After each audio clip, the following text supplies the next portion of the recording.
apresentar o trabalho de obtenção de nota no 10º semestre de Psicologia, orientado pelo professor Hugo Tanizaka. O tema é os impactos psicológicos e sociais gerados pelo distanciamento social durante a pandemia, com os integrantes Gabriela Pérez, Lena de Oliveira, Silvana Prado, Inês de Jesus e Wesley Fagundes. Em dezembro de 2019, foi identificada uma nova doença denominada Covid-19, na China. Em março de 2020, a Organização Mundial da Saúde declarou a Covid como quadro de pandemia.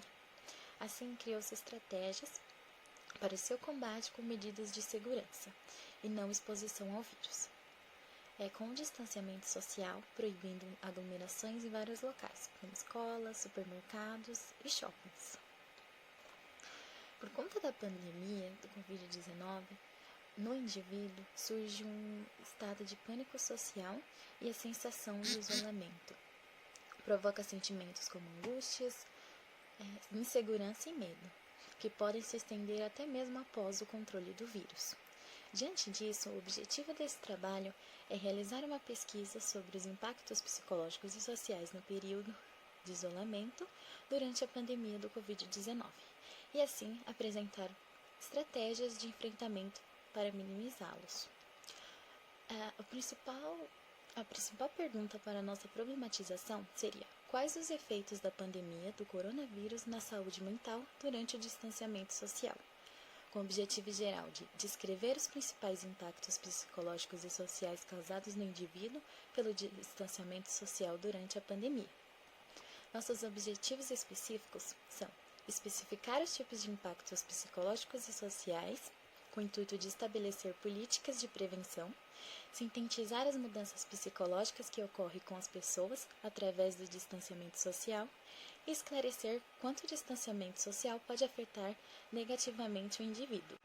A metodologia foi composta por artigos científicos como Cielo, BVS, PepsiCo e Lilacs, e sua pesquisa foi associada a Covid-19, trabalho, educação, distanciamento social e saúde mental.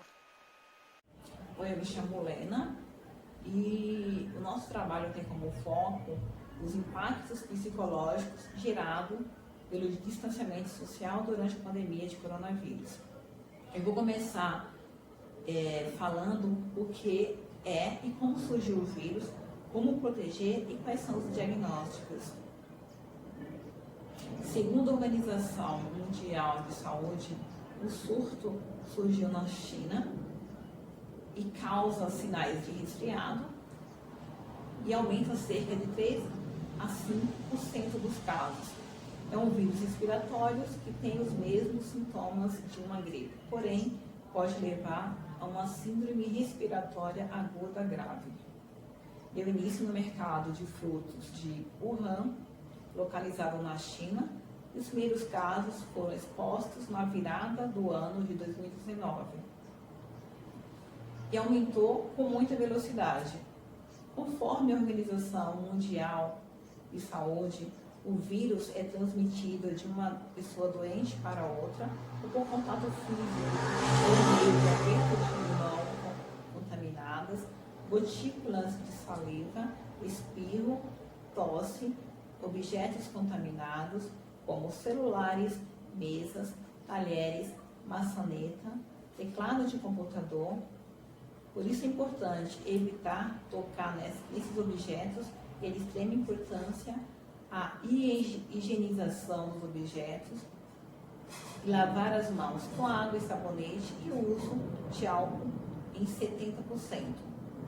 Os critérios a serem realizados na investigação da Covid-19 pode ser identificado a partir do diagnóstico clínico.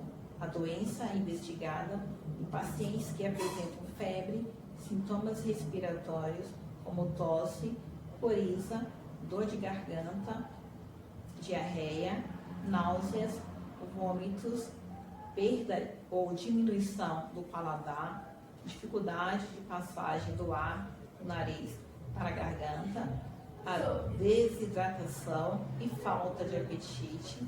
Já no caso do idoso, considera-se também o desmaio ou a perda temporária de consciência, confusão mental, sonolência e irritabilidade e falta de apetite.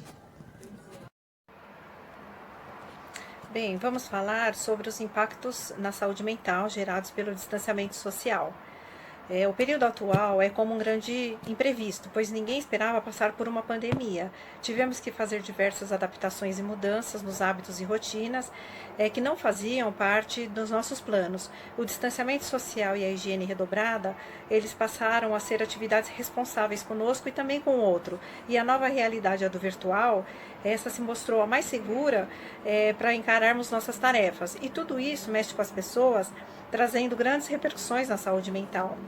Então, algumas condutas com a finalidade de melhorar a qualidade de vida pode amenizar os efeitos psicológicos do isolamento, como evitar hábitos que possam gerar sofrimento, como a desinformação, o consumo de notícias sensacionalistas, também evitar os excessos de informações e também em relação aos idosos, especialmente aqueles com declínio cognitivo, demências, fornecer informações claras sobre a pandemia e outras orientações objetivas.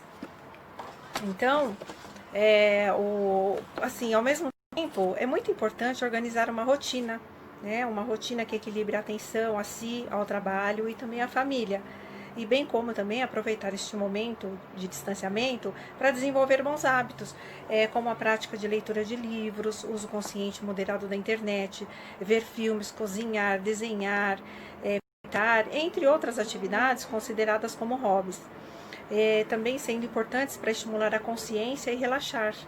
Especialistas na área da saúde, eles afirmam que durante uma pandemia, a parte da população podem apresentar consequências psicológicas e psiquiátricas caso não recebam cuidados adequados, pois o medo ele intensifica os níveis de ansiedade e estresse em pessoas saudáveis, aumentando ainda os sintomas daquelas com transtornos mentais pré-existentes.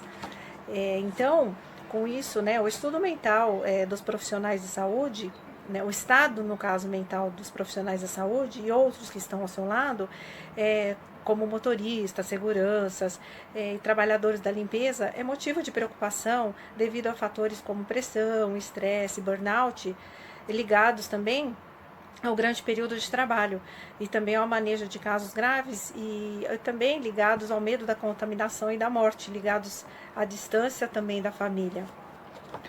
Portanto, alguns estudos apontaram alta prevalência de efeitos psicológicos negativos, muitas vezes de longa duração, como humor rebaixado, irritabilidade, ao lado de raiva, medo e também insônia. E as pessoas que não conseguem manifestar seus sentimentos, bem como também expressar suas emoções, podem ser mais favorizadas a níveis de estresse maiores, manifestando sinais também de transtorno de estresse pós-traumático, favorecendo o surgimento da depressão. Portanto, falar como estamos nos sentindo pode ser difícil, mas é muito importante. Precisamos permitir que o outro veja um pouco do nosso universo interno para podermos melhorar. Então, assim, o ideal é procurar ajuda profissional da área da saúde para auxiliar. Olá, meu nome é Inês. Eu venho falar da parte do meu trabalho sobre o impacto que a pandemia trouxe para a educação. Foi surpreendente esse impacto, mesmo porque muitas das vezes ninguém estava preparado para isso. A educação é uma coisa que estava acostumada a ser dada convencionalmente em salas de aula, e agora todos os professores teve que se preparar para dar aulas remotas. E muitos desses professores não tinham tanta intimidade com a tecnologia. E por isso, eu creio que inventaram grandes desafios para que rapidamente pudessem se atualizarem para poder dar essas aulas remotas. Os alunos também estão enfrentando desafios, porque na sala de aula tinha interações. Os professores, no caso, olhavam para cada... Quando estava se explicando, olhava para o rosto dos alunos e sabia quem estava entendendo e não. Agora, os professores se deparam com telas com fotinhas, telas com apenas iniciais dos nomes, telas escuras, e não sabe se ele está explicando se a pessoa está entendendo ou não. Isso foi muito impactante para ambas as partes. E também tem aquele probleminha que muitos não têm as condições de ter um aparelho que se possa estar utilizando dentro de casa. Às vezes tem um aparelho só em uma família grande, tem mais de uma criança e não tem condições de estar ali essas crianças dentro deste lar recebendo as aulas remotas. E isso veio nos pegar muito despreparado, porque agora, para que isso acontecesse e a educação remotamente alcançasse todo mundo, deveria ter uma preparação, internet para todo mundo, mesmo para aqueles que não têm condições de ter um aparelho ou mesmo pagar uma internet para que possa ter o alcance a essa educação. Concluindo, esta pandemia nos pegou, como diz o ditado popular, nos pegou de calças arriadas e impactou muito, tanto na economia, na educação e em todas as áreas. Mas nem por isso vamos ficar de cabisbaixo, né? E pensando que não podemos tirar nada produtivo disso, porque não há pérola em uma ostra que é feliz. Então devemos tirar as coisas positivas. Agora, a nossa realidade mudou. Então, o que devemos fazer? Aprender com isso tudo. Bom dia. Estamos aqui para falar sobre os impactos no setor financeiro de empresas e a capacidade da renda familiar. Cerca de 37,7 milhões de brasileiros vivem na informalidade, sem direitos como FGTS e seguro-desemprego. Segundo a Organização Internacional do Trabalho, a OIT, as primeiras demissões estão ocorrendo no setor de serviços terceirizados. Muitos países, por causa da doença, acabaram afetando quase 2,7 milhões de trabalhadores. Na atual crise, cerca de 81% da força de trabalho mundial foi afetada pela pandemia com o desemprego. Estados Unidos. No início da pandemia, em 2 semanas, perdeu cerca de 10 milhões de postos de trabalho, encontrando em estado de desemprego e entrada ao pedido de seguro-desemprego. Entre março e abril, os Estados Unidos teve 66 milhões de desempregados que deram entrada no seguro-desemprego. Na discussão de resultado, no Brasil, com a maior crise sanitária ocorrida no século XXI, com a ausência de programas como Mais Médicos, a farmácia popular e distribuição de medicamentos a pacientes crônicos, a opinião do presidente do Conselho Regional do SUS comenta. Segundo Fernando Pigato, afirma que, com os congelamentos de investimentos ao SUS desde 2016, afirma que os prejuízos podem passar de 400 bilhões de reais nos próximos 20 anos. Com tudo isso, ainda temos a questão da informalidade, que, para comparar, em 2009 tivemos aproximadamente 50% da população trabalhando na informalidade. Isso gera o quê? Uma pessoa que esteja trabalhando sem FGTS, sem férias, sem seguro-desemprego, direitos básicos de uma pessoa que esteja trabalhando em uma empresa registrada. Em 2017, essa realidade melhora um pouco, sendo que o IBGE consta que a gente tem trabalhadores na informalidade, cerca de 40,8% das pessoas que não têm direito a férias, 13º, fundo de garantia por tempo de trabalho. E isso acaba sendo uma coisa muito séria, porque além da gente estar passando por uma maior crise sanitária, os governos eles foram previamente direcionados a buscar recursos para poder fazer auxílios emergenciais para essa população, ao qual imagine você está trabalhando, mesmo que seja na informalidade, de repente os comércios todos fecharam, e você vê o seu serviço simplesmente lhe dispensando. E aí o que fazer? Quem ainda tem seguro-desemprego pode ter direito de seguro-desemprego, vai ter um recurso ainda do governo. Mas e quem não tinha? Então o governo teve que ajudar a socorrer essas pessoas. E também como microempresários, porque muitos chefes, muitos empresários ficaram com grande dificuldade. Se a gente for pensar os empresários no setor de turismo atual, ainda está com a maior crise da história do turismo, porque as pessoas não podem viajar segundo o distanciamento social, as pessoas não conseguem comprar passagem no momento, porque não tem como você sair viajando. Então, assim, é muito difícil. E essa situação passou-se por meses, de março até junho para julho, e nada funcionando no aeroporto praticamente, né? Muitas pessoas foram mandadas embora, e até que agora, ainda no meio da pandemia, está sendo permitido algumas viagens, mas mesmo assim, com 30%, no máximo 40% da capacidade dos passageiros. E, por exemplo, estados aqui no Brasil, por exemplo, no Nordeste, que o turismo é muito forte, calcula prejuízos enormes, porque você não consegue ter o mesmo número de pessoas viajando como antes. Então isso faz uma diferença no setor de serviços, né, e terceirizados muito grande também.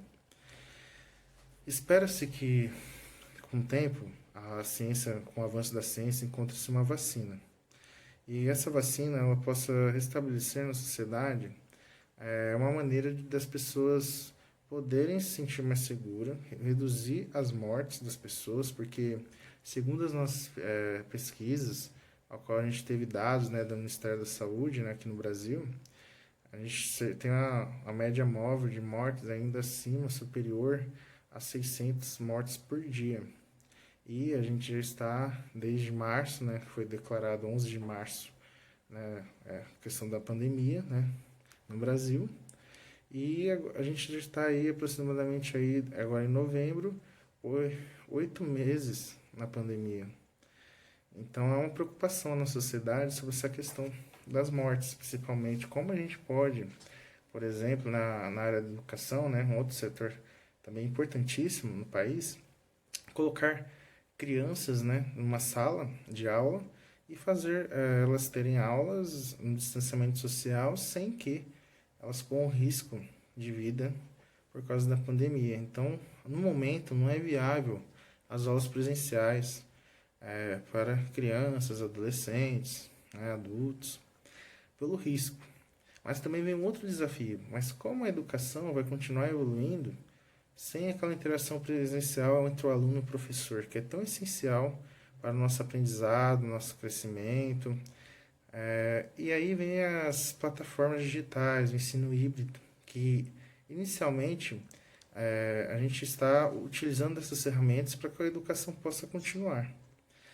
E o plano de governo aqui no Brasil pretende que após essa pandemia possamos ali ver o estado de cada estudante e fazer uma recuperação com esses estudantes, mas sem reprová-los, porque eles não têm culpa do que está acontecendo. Eles fazem parte do processo, do mundo inteiro está passando por isso.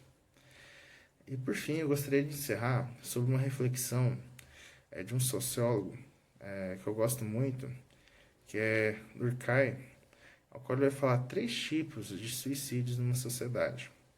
Ao qual também, na sociedade atual, a gente não pode descartar essas situações.